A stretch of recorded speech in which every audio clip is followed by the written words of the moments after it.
Assalamu alaikum, bonjour à toutes et à tous. C'est un problème que toutes les personnes qui vivent au Maroc font face un jour ou l'autre. Vous le savez, il est assez simple de faire rentrer de l'argent au Maroc, vous faites rentrer des devises étrangères et il n'y a aucune contrainte à ce niveau-là. Tout est même facilité pour vous permettre de le faire. À ce sujet d'ailleurs, j'avais fait une vidéo il y a quelques semaines sur les meilleures applications pour envoyer de l'argent au Maroc, au meilleur taux et à moindre frais. Je vous l'affiche et si vous souhaitez la voir avant de visionner cette vidéo, sinon je vous mettrai le lien aussi en fin de vidéo. Et donc, ce que je disais, c'est qu'il n'y a aucun problème pour faire rentrer l'argent au Maroc. Par contre, pour le faire sortir, c'est une toute autre histoire. Le dirham n'est pas une monnaie librement convertible. Cela signifie que vous ne pouvez pas l'acheter en dehors du pays. C'est pour cette raison qu'il est conseillé aux touristes d'échanger uniquement le montant dont ils auront besoin sur place. Néanmoins, sachez qu'il existe des solutions pour changer ces dirhams en une devise étrangère et faire rapatrier son argent. C'est ce qu'on s'apprête à voir ensemble tout de suite. Mais si vous n'êtes pas abonné à la chaîne, sachez que cela soutient énormément nos projets, les vidéos qu'on fait. Donc si vous souhaitez soutenir ce travail-là, n'hésitez pas à le faire. Avant de rentrer plus en détail sur les solutions qui existent, il faut que je vous parle de l'office d'échange. Comme le dirham est une monnaie protégée, il faut savoir qu'une administration est en charge de la réguler et donc de la protéger. La définition officielle indique que l'office d'échange est un établissement public à caractère administratif. Il est placé sous la tutelle du ministère chargé des Finances et c'est lui qui détermine les modalités générales de sa gestion, de son contrôle, de sa souplesse et enfin de son budget annuel. Elle est donc aussi en charge, et pour simplifier, pour vous permettre plus simplement de comprendre, de convertir vos dirhams en une monnaie étrangère. Et donc les institutions officielles comme les banques vous permettront de changer vos devises étrangères tout en étant encadré par l'office d'échange. Si vous êtes non marocain, il vous faudra vous munir de votre passeport français ou autre passeport étranger si vous êtes européen afin de faire le change.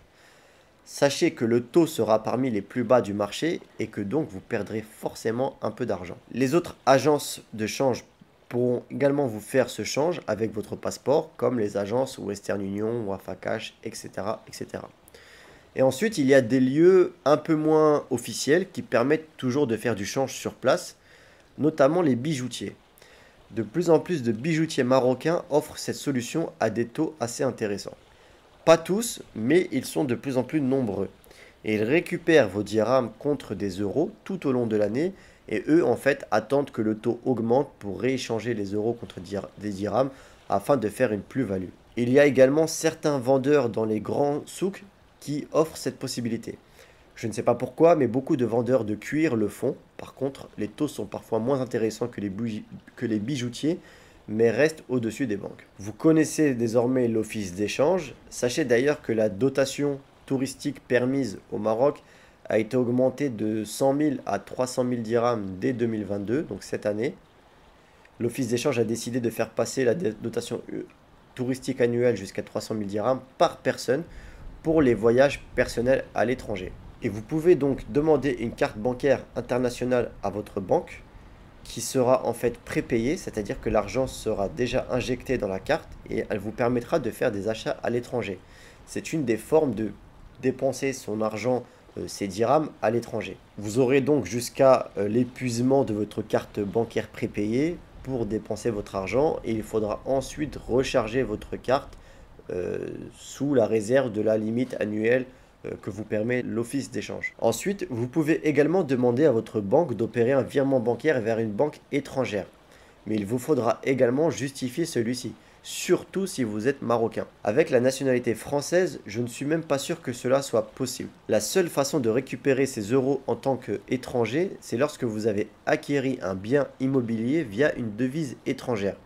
Il vous est alors dans ce cas-là possible, lors de la revente, de récupérer vos euros sans aucun problème. Et il faudra ensuite surveiller les taux de change pour ne pas perdre trop d'argent dans le processus, mais c'est vrai que c'est une solution qui est possible. En termes de taux de change, c'est sûrement la meilleure option pour vous, mais c'est aussi celle qui peut représenter le plus de risques selon la personne avec qui vous faites l'échange. Mais personnellement, le mano à mano, dans mon cas, et celle de mes amis ici, c'est la meilleure solution. On a quasiment tous eu recours à cette solution et c'est assez monnaie courante au Maroc. Par exemple, on a besoin de 2000 euros.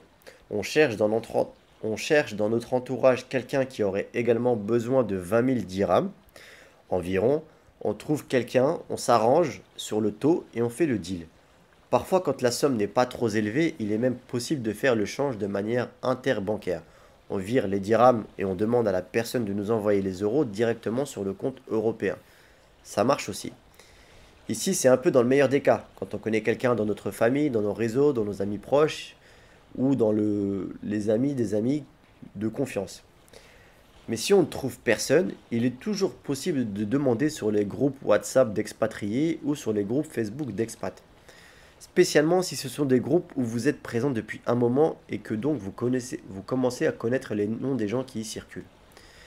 Ici par exemple, moi je suis dans plusieurs groupes et je vois régulièrement des demandes de change, parfois même d'importantes sommes. Donc c'est presque quelque chose de courant au Maroc. Par contre, je vous mets en garde, faites attention avec qui vous concluez ce genre de deal, vérifiez l'historique de la personne, est-ce qu'il vient de rejoindre le groupe, est-ce qu'il est connu d'autres membres, faites une petite enquête, ne donnez jamais votre argent facilement sans vérifier l'intégrité de la personne. Et si vous êtes plus ancien dans le groupe et que vous êtes reconnu comme fiable par les autres membres, demandez à ce que la personne fasse le virement en premier. Si vous avez choisi cette option, vous aurez alors une certaine valeur de sécurité puisque vous êtes connu dans le groupe pour demander cela. Et enfin, pour un échange main dans la main, faites-vous accompagner toujours et choisissez un lieu fréquenté. Alors oui, je sais que ce ne sont pas des solutions ultra simples, ultra faciles, mais malheureusement c'est comme ça quand on vit au Maroc.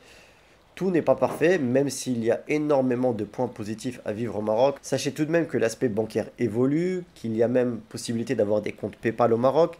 La banque Attijari le propose et que donc ça tend vers de meilleures solutions que cela. Donc moi j'ai bon espoir que dans le futur, toutes ces choses-là, notamment sur la possibilité d'internationaliser son argent, deviennent possibles dans le long terme. Et enfin, comme je vous l'ai dit en début de vidéo, si vous êtes intéressé par les meilleures solutions pour faire des virements au meilleur taux, à moindre frais vers le Maroc, j'ai fait une vidéo que je vous affiche avec tous les détails qui vous permettront d'économiser un maximum d'argent. Je vous invite à aller la voir. N'hésitez pas à vous abonner à la chaîne, à laisser un petit pouce en l'air, ça soutient énormément pour le référencement et pour apparaître auprès des autres gens.